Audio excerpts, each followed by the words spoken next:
¿Qué tal? Buenas tardes a todos.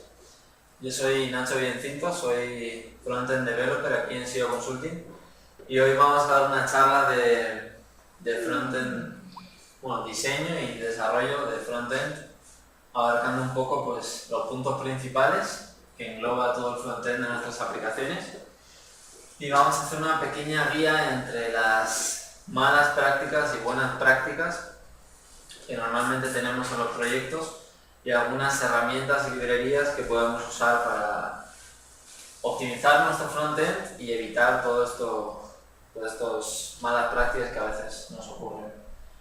Entonces, bueno, en esta primera parte vamos a hablar un poco del JavaScript, de nuestros estilos y del cross-browser, que viene a ser la compatibilidad de nuestra aplicación en todos los navegadores. Es el gran dolor de cabeza que tenemos los desarrolladores de frontend.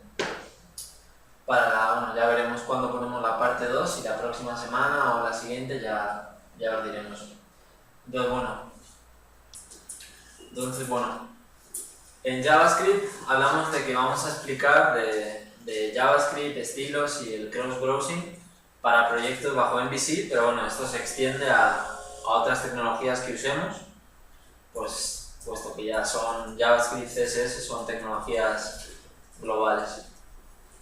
Entonces, bueno, referente a JavaScript vamos a hablar de librerías, vamos a hablar de modelos de UI como Angular o Knockout, ahora los vemos, y de cómo aplicar buenas prácticas viendo ejemplos de malas prácticas.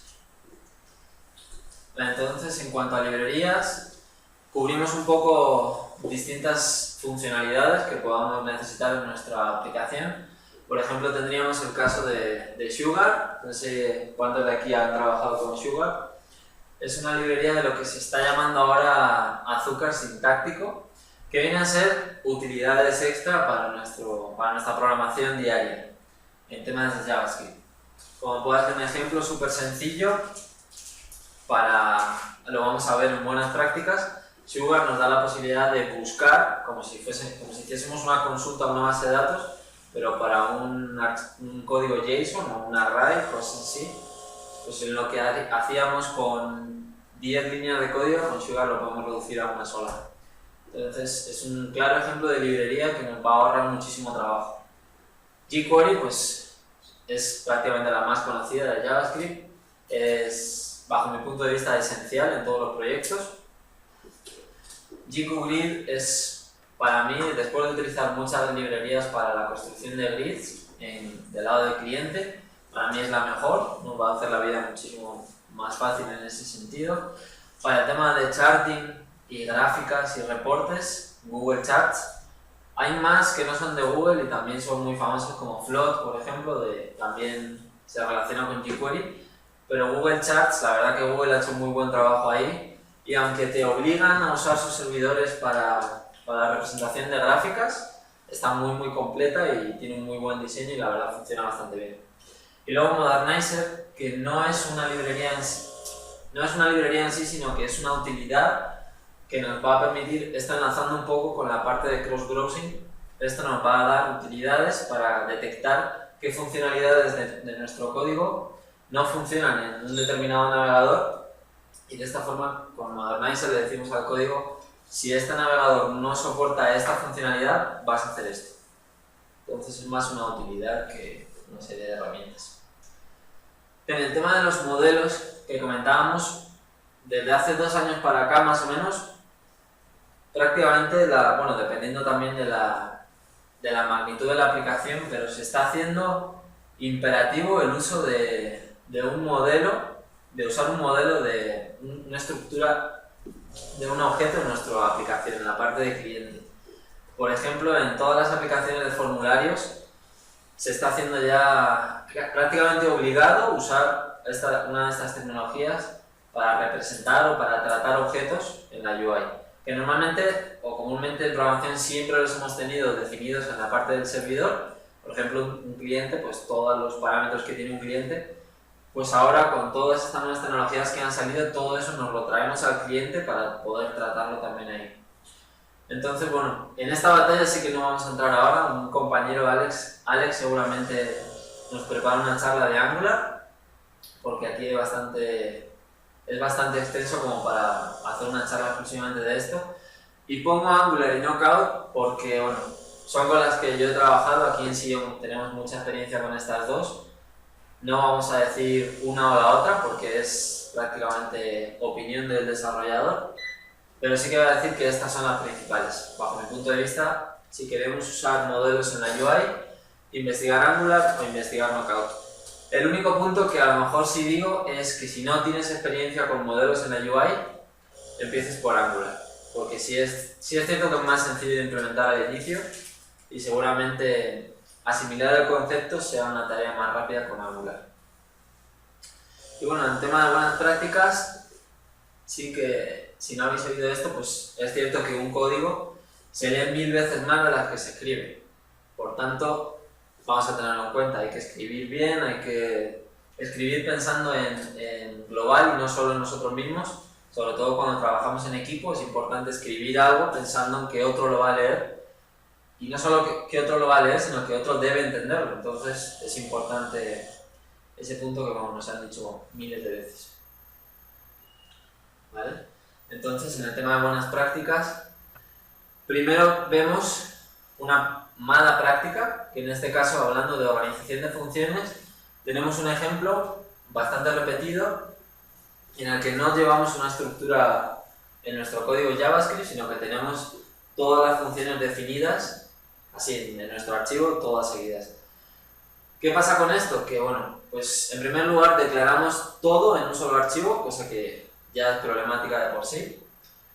El hecho de no usar namespaces en JavaScript nos obliga a usar nombres que sean descriptivos para las funciones, como aquí tenemos los ejemplos. Por ejemplo, obtener información del empleado, podemos tener nombres muchísimo más largos, porque como no tenemos una estructura de espacios, pues nos obliga a que toda la información que necesitamos se la pongamos al nombre, y eso hace mucho menos comprensible nuestro código.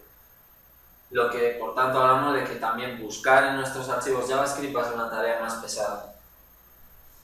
Entonces, bueno, para solucionar esto, una de las cosas que podemos hacer es usar namespaces, que no es otra cosa que agrupar funciones dentro de espacios que llamamos namespaces, como por ejemplo aquí agrupamos todas las funciones que vamos a tener bajo nuestra funcionalidad de productos. En este caso, pues la vamos a meter en el namespace producto, y dentro del producto ya vamos a meter la función de obtener, la función de eliminar, la función de guardar, de tal forma que el código final que nos va a quedar pues va a ser que yo voy a llamar a producto.eliminar o producto.guardar. Entonces, tanto la lectura de nuestro código como la búsqueda de nuestro código como el desarrollo en sí se hace mucho más coherente, mucho más obvio y en definitiva algo muchísimo más sencillo de leer, y nos va a ahorrar trabajo a todos como equipo. Y le pega a todo, pega a la organización, pega a la búsqueda y le pega también a lo que hablamos de los nombres.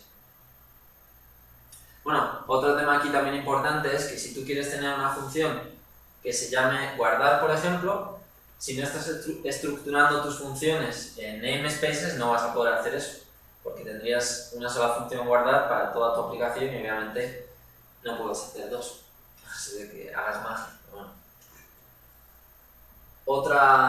Otro caso de mala práctica es que muchas veces nos limitamos a meter funcionalidad en un solo sitio y luego eso mismo lo queremos hacer en otro lugar y volvemos a meter el mismo código. Por tanto, estamos repitiendo código, estamos complicando el rendimiento de nuestra aplicación y al final estamos haciendo funciones más complejas, porque hay muchas funciones que requieren de, por ejemplo, aquí en este ejemplo estamos validando un formulario y son funciones que tienen mucho código repetitivo, que simplemente es buscar un campo y validarlo, buscar un campo y validarlo. Entonces estamos haciendo que funciones que podrían funcionar con mucho menos código, las estamos haciendo crecer por no abstraer esa funcionalidad, como vemos en la buena práctica. Aquí lo que hacemos es, bueno, pues si voy a tener un formulario que requiero validar, y seguramente voy a utilizar esa funcionalidad en otras partes de mi aplicación, pues lo que hago es abstraer esa funcionalidad, me la llevo a una función y lo que hago es hacerla global. Dinámicamente por parámetros lo que voy a hacer es que la función me sirva para todos aquellos lugares donde la necesite.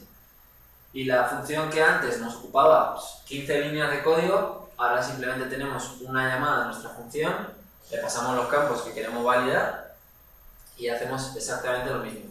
Tenemos más trabajo para construir la función, pero lo que ganamos de ahí en adelante pues, es muchísimo mayor.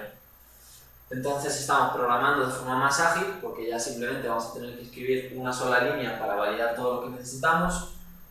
Estamos abstrayendo la funcionalidad que es común en nuestra aplicación y esto también nos ayuda a que testear nuestra aplicación sea muchísimo más simple, porque realmente la funcionalidad, testeamos que una funcionalidad se ejecute bien en muchas partes de nuestra aplicación. Por tanto, vamos a estar testeando una línea y no 20 líneas de código todo el rato. ¿Vale? Otro caso, en este caso hablando de todo lo bueno que nos aportan las librerías, tenemos un ejemplo muy común de un bucle, ¿vale? Estamos iterando sobre una lista de empleados, en este caso, y tenemos pues, un bucle for de JavaScript de toda la vida, de la edad de Cristo. ¿Y esto qué nos dice? Pues que vamos a necesitar muchas líneas de código, lo primero. Que el rendimiento no es el óptimo. Que bueno, aunque sea un bucle for, que es, JavaScript está pensado para trabajar así, hay otras maneras de buscar en listas y la probabilidad de incompatibilidades, no en este caso específico, pero sí que muchas veces cuando estamos trabajando con JavaScript, sobre todo con la funcionalidad nueva de HTML5 y demás, el hecho de no usar librerías nos está poniendo en riesgo de que nuestra aplicación sufra incompatibilidades entre navegadores. El hecho de meter librerías y frameworks ya nos dice que otra gente ya ha luchado contra eso y ya lo ha solucionado sobre todo. Por tanto, nos estamos asegurando también otro tema que hablamos después del cross-browsing. ¿Cómo mejorar este tema? Usando librerías y frameworks. Antes hablábamos de Sugar, os comentaba para el tema de buscar, como si hiciésemos una consulta a una lista, como una base de datos normal.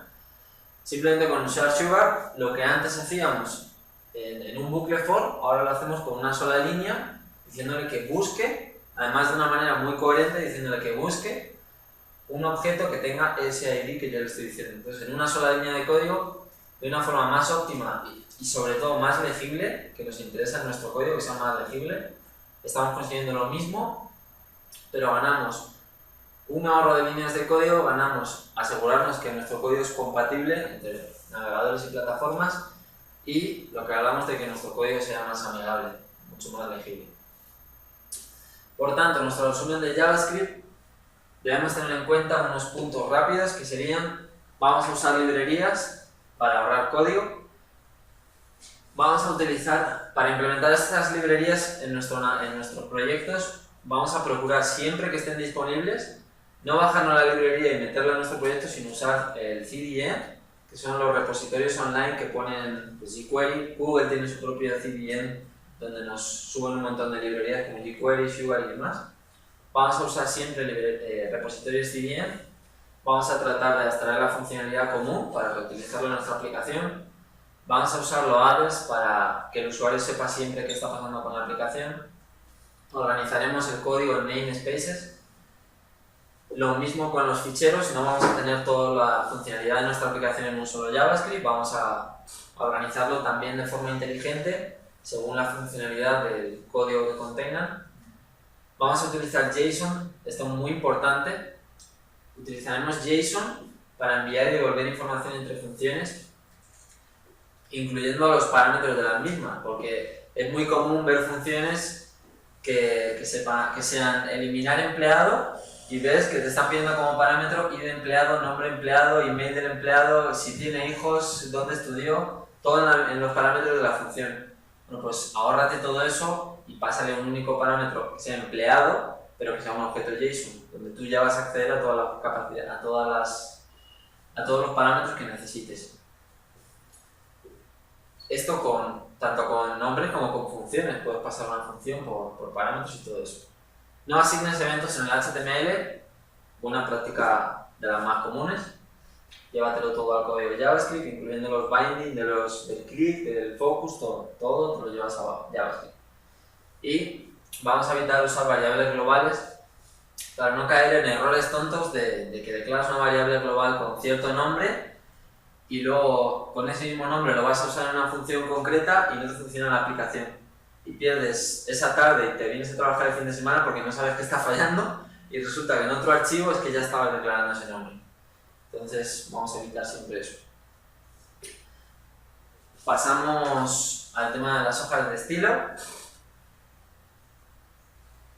y vamos a hablar de librerías, que sí hay para CSS, aunque muchas veces no se sabe. Un poco más avanzado de CSS y buenas prácticas. Hablamos de librerías, que no son las librerías que conocemos para JavaScript, que son tan grandes y conocidas, sino que son utilidades de gente que ya las hizo para solucionar problemas que todos tenemos. Uno de los más importantes que vamos a ver a continuación es el tema de la compatibilidad. Oye, si es que solo estoy haciendo una tabla en mi página y en Chrome la de una forma y en Firefox la veo de otra y solo tengo una tabla, no he hecho nada más y te viene la persona llorando. Y bueno, pero es que cada navegador tiene su propia forma de representar el layout, ¿no? Entonces, bueno, Normalize se encarga de evitar eso. Lo que hace es resetear el CSS decirle a los navegadores que dejen de interpretarlo a su manera y que lo hagan de forma común. Eso es lo que se encarga Normalize. Compass son herramientas, esta también trabaja sobre Ruby y de lo que se encarga es de decirle, bueno, pues Firefox para poner una sombra a un texto tienes que usar moz-shadow o lo que sea. Chrome usa -webkit-shadow y lo que sea, y tú te preguntas por detrás, bueno, no lo podrán llamar igual, pero bueno, eso es otro tema. Compass evita esto. Compass ya sabe que cada navegador, que hay funcionalidades de estilos, que cada navegador lo llama de una manera. Entonces, Compass lo que te dice es, bueno, tú quieres poner una sombra, yo me encargo de decirle a cada navegador cómo debe representarla. Entonces, es una utilidad muy buena. Bootstrap, pues todos conocemos Bootstrap, es un framework, eso sí es un framework como tal de CSS, donde nos da una serie de librerías de estilos ya diseñados para que simplemente elijamos un template, una plantilla y a funcionar. Y también es un framework pensado para aplicaciones responsivas y multinavegador, incluso multidispositivo. Y luego tenemos Sass y Less, que son lo mismo, son, para que lo entendamos bien, programar para CSS. O sea, es toda la programación que CSS no tiene, pues se la incluimos. Variables, funciones, ahora lo vamos a ver. Se diferencian, puede parecer una broma, pero bajo mi punto de vista Sass es más complejo y ya. Pero para mí hacen lo mismo. Entonces, bueno, Sass es más antiguo, creo. Ya me pongo en comentarios de que estoy equivocado. Pero... Entonces, para un CSS más avanzado, si queremos, más que avanzado, optimizado. O sea, más que avanzado, optimizado. Y esto es un ejemplo de decir, en CSS no hay variables. Que tú dices, es una tontería, pero no, porque dices, si tú tienes tu paleta de colores para tu aplicación, tienes tu color primario y tienes que repetirlo en 17 archivos, por no tener una variable de color primario que puedas repetirla donde lo quieres, dices, ah, pues sí tiene sentido, debería haber variables. Pues estoy contigo, vámonos a llorar. No hay, pero hay soluciones y vamos a verlas. En este caso, insistimos en cómo optimizar o avanzar nuestro CSS. A fuerzas ya necesitamos recurrir a Sass o a Less, y en este caso vamos a basarnos en Less, que insisto es más sencillo. Si queréis trabajar sobre este tema os recomiendo iniciar en Less, y aquí os pongo 4 sencillos pasos para trabajar con Less en proyectos en VC. Básicamente, bueno, podemos hacerlo por libre, te bajas Less, lo instalas, te bajas las librerías y demás, pero bueno, para Visual Studio, por ejemplo, con Naked simplemente instalamos estas 2 librerías, añadimos nuestra referencia de nuestro archivo Less y por último, y siempre después del CSS, añadimos una librería JavaScript de Less usando nuestro repositorio CDN, y con eso ya estaríamos funcionando, porque los archivos Less no son archivos CSS como tal. O sea, los archivos Less contienen programación, contienen variables, o sea, una sintaxis que no es propia de CSS. Por tanto, todo esto lo hacemos para que nuestro servidor se encargue de todo ese código que metemos en los archivos Less, lo traduzca, lo compile y lo convierta en un código CSS normal, tal cual, para que el navegador ya lo interprete como código CSS normal. Entonces, vamos a ver LESS qué nos va a permitir hacer que no podemos hacer con CSS tradicional. No ve muy bien desde ahí, pero bueno, estos son ponen clase, ¿vale? No hay mucho que leer. Entonces, hablamos del ejemplo de variables. Podemos definir una variable, que sea color primario o lo que sea. Y lo que hacemos es, en todo nuestro código CSS, en vez de poner el color, lo que hacemos es poner la variable. Y ya nos estamos asegurando de que si tenemos una propiedad, un estilo en multitud de clases, simplemente la vamos a definir en un solo lugar. La podemos cambiar ahí y se va a cambiar en toda nuestra aplicación. Sobran las palabras, se explica solo. Y al final lo que hablamos es que tú esto lo programas en LESS, pero al navegador lo que le llega es código CSS ya procesado. Esto en cuanto a variables. También tenemos funciones. Todo lo que tenemos que extiende el CSS es súper útil. En el tema de las funciones, por ejemplo, nos da la posibilidad de que si tenemos un div que queremos hacer que todos, por ejemplo, nuestros pop-ups de la aplicación, no queremos usar jQuery UI porque lo usa todo el mundo y somos muy nosotros, y queremos que todos nuestros pop-ups de la aplicación tengan border radius, tengan una sombra, tengan un borde de color y un montón de cosas más. Entonces lo que hacemos es definir una función, le llamamos pop-up como queramos, le vamos a pasar además los parámetros para configurar cuánto radio queremos, qué color, todo eso. Y esta función lo que va a hacer es configurar todas esas propiedades que le queremos dar nosotros a ese componente en concreto. Entonces luego es tan sencillo como decir, nuestro div_tal tiene esta función con estas características. Y esto luego nos lo va a convertir en CSS ya procesado, pero nos va a ahorrar toda esta repetición de estilos que tenemos aquí definidos.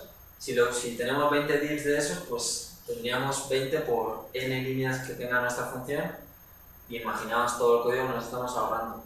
Escribir, porque al navegador sí le llega todo ese código repetido, pero lo estamos ahorrando al escribir.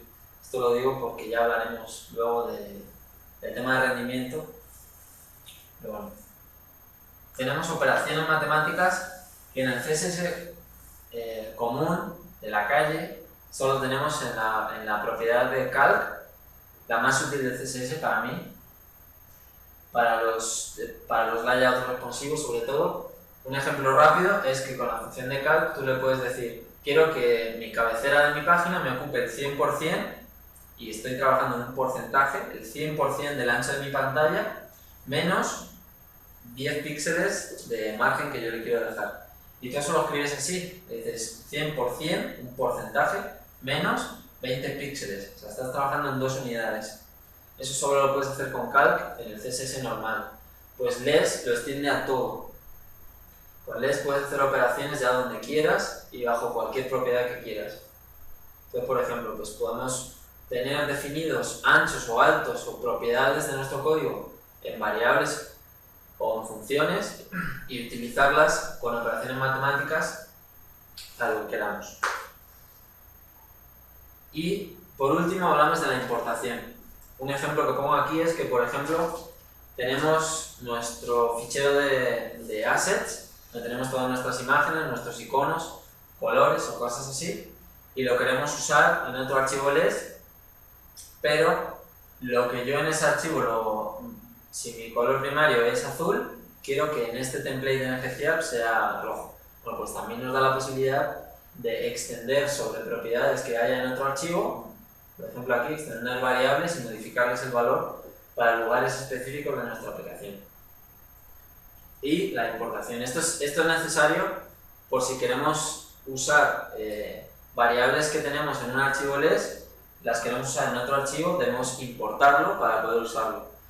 Esto está muy mal, en el código final está muy mal porque lo que te hace es que te trae todo ese código de CSS para que lo puedas usar.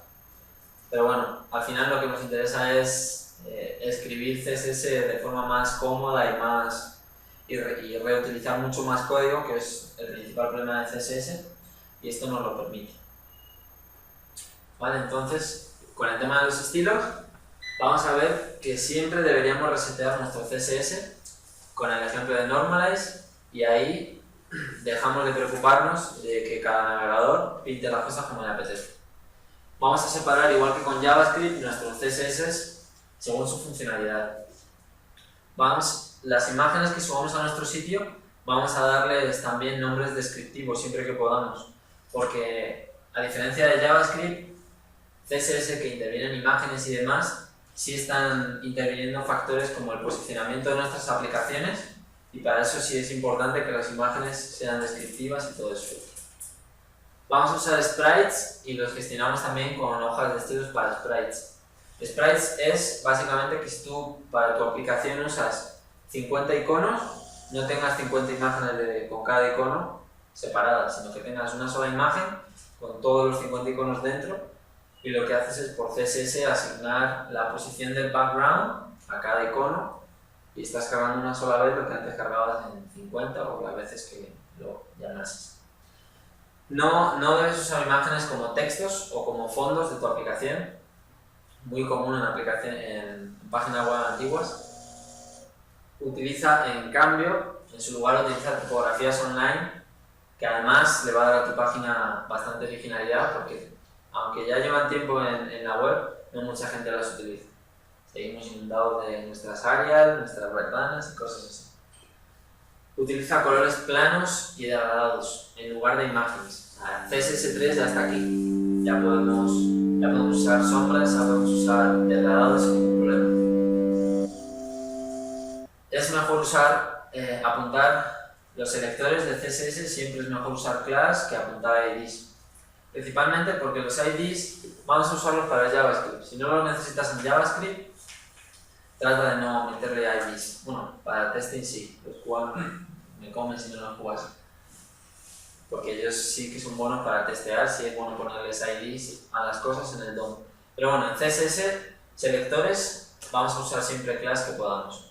Y dentro de las clases nunca vamos a anidar más de tres niveles en CSS. O sea, div principal, div cabecera, div logo, div no sé qué, o sea, serían 4 niveles. Nunca te pases más de 3 porque es un error de estándar. La W3C dice que no más de 3 niveles en CSS, pero bueno, es una buena práctica. Vale, y el tercer punto que íbamos a hablar es del multinavegador. Obviamente Internet Explorer y el resto del mundo, y es nuestro enemigo y siempre lo va a ser. No parece que vaya a cambiar la situación. Aquí tenemos última información según StatCounter, y esos son los porcentajes de uso de los navegadores. En este caso, por versiones. O sea, tenemos todo Chrome y todo Firefox, pero luego tenemos troceado IE, donde vemos que el rey absoluto es Chrome, que es positivo para nosotros, pero sigue sin ser, o sea, no es... Tenemos que tener en cuenta IE, es imperativo. Ya, por suerte, parece que ya IE7 se queda fuera del mercado poco a poco. IE8 es el único que está ahora mismo plantando batalla todavía, y así es como está la situación en global. IE es el segundo producto, digamos, de exploradores que debemos tener en cuenta. Chrome es el principal, Internet Explorer sigue siendo el segundo y Firefox ya es el tercero. Internet Explorer, aquí tenemos que distinguir IE8 y en adelante. O sea, sabemos que principalmente por HTML5 y CSS3, que IE8 no lo soporta. Entonces hay librerías, volviendo a Modernizer, que nos van a dar utilidades para evitar todo el tema de incompatibilidades y solucionar incidencias que sin estas librerías y frameworks que ya hizo otra gente, tendríamos que andar nosotros evitando. Vale, y para esto, pues vamos a ver librerías, herramientas, buenas prácticas, y no siempre funcionan. Entonces, bueno, ya hemos comentado de varias. Para el tema de CSS tenemos Normalize, que nos ahorra mucho trabajo para no llevarnos sorpresas en cómo representan el layout los navegadores. Compass nos va a hacer ahorrar líneas de código para determinada funcionalidad de nuestros estilos, como las sombras y demás. Cada navegador lo llama de una forma. Y Modernizer son utilidades para cuando tengamos estos problemas de que un navegador no haga lo que nosotros queremos que haga, pues decirle que haga otra cosa. Y en tema de herramientas, nosotros aquí en SEO estamos usando Spoon desde hace algún tiempo y la verdad que nos cambió bastante la forma de trabajar, sobre todo para el apartado de calidad, para los QA, porque básicamente es una herramienta que desde el navegador puedes invocar un explorador, sea la versión que sea. Es decir, tú puedes tener Windows 8, la última versión, con Internet Explorer 11 y con Spoon vas a poder correr Internet Explorer 7, 6, 8 en tu navegador, como si lo tuvieses instalado, pero de forma nativa, que es lo más importante, porque todos sabemos el gran timo, la gran estafa que son las aplicaciones que traen todos los navegadores del mercado y en realidad no valen para nada. Esta sí, utilizando Sandbox o algo así que tienen ellos, te está mostrando IE8, por ejemplo, de forma nativa, o sea, que te aseguras que lo que ves es lo que ve un usuario que está utilizando o que está accediendo desde Internet Explorer 8. Y pongo esto porque siempre la gente dice, pero es que estas soluciones son para grandes empresas que se lo puedan permitir. No, ojo, estamos hablando de que por $20 al mes puedes utilizar esto y son todos los navegadores que existen. Estamos hablando de todos los que existen. Entonces, ya no es que te lo puedas permitir, es que incluso te están incitando a que ya tengas este tipo de prácticas si quieres asegurarte el cross-browsing de tu aplicación.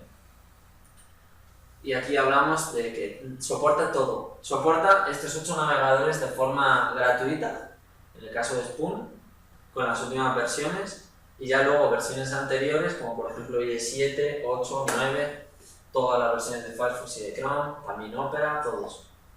Para estos ya hay que tener una versión de pago y también, por ejemplo, en el caso de Spoon, puedes tener una versión de pago y usarla varios miembros del equipo. No te obliga a tener varias. Y bueno, hemos aplicado el ejemplo de Spoon, pero hay otras herramientas que aquí yo personalmente no conozco, pero sí están ahí, también para echarles un vistazo. Y en tema de multinavegador vamos a tener estas cosas en cuenta, que son resetea tus estilos, eso es muy importante. Usa CSS adicionales para el tema casos específicos de Internet Explorer. Defines tus hojas de estilo condicionales para fixes específicos. Siempre que puedas utiliza estándares web de la web 3C para validar tu código. Eso te va a asegurar que no estás haciendo nada que no soporta otro navegador. Muchas veces te lo tienes que saltar porque son demasiado conservadores. Por ejemplo, sombras y todo esto, pues te obligan a usar una estructura que no siempre te va bien. Pero, por ejemplo, para imágenes, un montón de cosas, sí que si podéis echar un vistazo a la web 3C, os va a dar pasos para desarrollar sitios o diseñar sitios con layouts que sean multinavegador. El tema de compatibilidad de IE también se puede evitar que te cargue las páginas según la última versión. Por tanto, intenta generar estilos multinavegador evitando cosas que sabes que son exclusivas de Chrome o cosas así. No uses de HTML5 ni CSS3, al menos por ahora. Y revisa las tablas de compatibilidad de estos navegadores para CSS3 y HTML5, porque nos daremos cuenta que estamos utilizando estilos o ciertas cosas que en realidad solo funcionan en Chrome, en Firefox y en IE 10 u 11. Entonces, con un simple vistazo a estas tablas vamos a ver que hay muchas cosas que podemos utilizar y no estamos usando por miedo y muchas otras que no debemos usar porque apenas son compatibles. Y de momento en la parte 1 eso es todo. Así que ya en la página web está esta presentación, la parte 1, también la van a subir aquí en el Facebook de SEO, donde tenéis todo el código y todos los links que mostramos y bueno, para descargar también desde ambos sitios se va a poder. Así que eso es todo, ya preguntas y dudas que os queden. ¿No? Porque tenéis dudas, ¿no?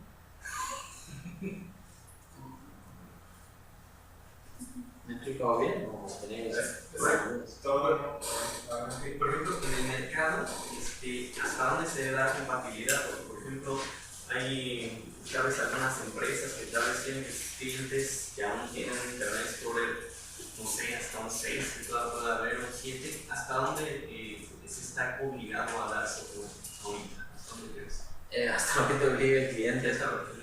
Sí, o sea, siempre tienes un forcejeo también porque los clientes muchas veces tienen esa ignorancia, entre comillas, de que no saben en realidad cómo está el mercado. Si te viene un cliente y te dice, oye, yo quiero que soportes IE6, porque mi abuela o mi madre en su casa tiene IE6, o sea que todavía se usa, puede pensar eso, es legítimo. Entonces tú también estás como empresa para decirle al cliente, oye, IE6 es una increíble minoría de usuarios que en cambio en precio o en tiempo de desarrollo te va a repercutir muchísimo, no lo soportes. Entonces bueno, asesorar también ahí es obligatorio a veces. ¿Daniel? Sí, mi duda era si de todo esto que nos platicaste está muy lejos de lo mismo que se tiene que usar en el desarrollo de sitios para dispositivos móviles o es más o menos lo mismo. ¿Otro tema? Pues sí cambia por la manera en la que se desarrolla para dispositivos móviles, porque ya no es, esto es, sí, pues, o sea, depende del desarrollo que estés haciendo. Si es un desarrollo nativo, cambia muchísimo. Si es un desarrollo HTML5 o multiplataforma, pues sí, son los mismos, las mismas reglas de desarrollo. Pero para desarrollos nativos, pues Android, iOS... Sí, yo hablaba específicamente de desarrollo híbrido o incluso sitios web responsivos, ¿no? Sí. Esto que hay aquí, si todo esto lo estamos cumpliendo bien, vamos a tener páginas web multinavegador y multiplataforma que soporten HTML5. El punto que deberíamos agregar es hacer un sitio con responsive design para adaptarlo a dispositivos móviles. Pero simplemente es añadir más estilos y media queries a nuestros CSS. Pero la base, digamos, para hacer un buen sitio también para el apartado mobile, esta sería también la base. ¿Y los motores de los sistemas operativos móviles soportan todo lo que las versiones de desktop? Safari, son los renderizadores. El mismo WebKit que hay en Chrome de desktop es el mismo WebKit que tienes en el teléfono móvil. Hay cierta funcionalidad, pero también hay tabla de compatibilidad, pero creo que es escaso la diferencia. Prácticamente lo que puedes ver en Chrome de escritorio lo ves en Chrome del teléfono. Y lo mismo pasa con Firefox y con Opera Mobile. No, ya cambia con navegadores, el browser inicial de Android porque no es Chrome. Pero siempre que estés desarrollando, probando en Firefox, probando en Chrome, probando en IE, sabes que estás probando en renderizadores especiales como WebKit, como Mozilla, y que te va a servir también para la versión mobile. Entonces, sí. Siempre salen cosas, pero... ¿Qué opinas del uso de Chimps para aumentar la compatibilidad por browser? ¿De Chimps? Sí, los archivos JS que emulan cierta funcionalidad que no está en ciertas plataformas. O sea, por ejemplo, sí. Por ejemplo, sí, ya me entendiste. Hay ejemplos de las bases de datos que hay ciertas bases de datos como SQL que no están y hay chimps que no están en Firefox y que hay chimps para que tengas esa misma API accesible desde Firefox y así hay para muchos cosas. Pues ahí yo te diría cuidado y no te compliques. Porque, por ejemplo, si quieres que tus divs tengan sombras, quieres que todos los navegadores lo soporten y estás metiendo librerías para que eso suceda, estás haciendo algo que no es muy normal. Entonces, cuando empiezas a desarrollar y a hacer cosas que no son muy normales o que sientes que estás llegando a un extremo que no es muy común, o sea, es cuando yo personalmente me replanteo, oye, ¿de verdad tengo que llegar a este punto? Entonces, normalmente, para eso que dices está la combinación de Normalize con otros frameworks que te habilitan, que no hacen otra cosa que por ejemplo, es como si quieres un drop-down en tu aplicación que no tenga el diseño de Chrome, por ejemplo. Quieres que tenga un diseño especial, pues en realidad estás metiendo una librería JS que lo que hace es generar todo ese código adicional para que se vea como tú quieras. Entonces es una sobrecarga a lo que ya tiene tu aplicación que muchas veces debes pensar si de verdad ese desbalanceo que tienes en el código te merece la pena. Sobre todo para representar funcionalidades, esa es la parte más sensible de todas. Acceder a, con lo que tú dices de local storage y cosas así, o sea, replicar funcionalidades es la parte más sensible. Yo te diría siempre del lado de los estándares, porque te estás dando problemas futuros en realidad. ¿Dudas? No. No, suena bien para allá, pero no creo que... Más de bueno.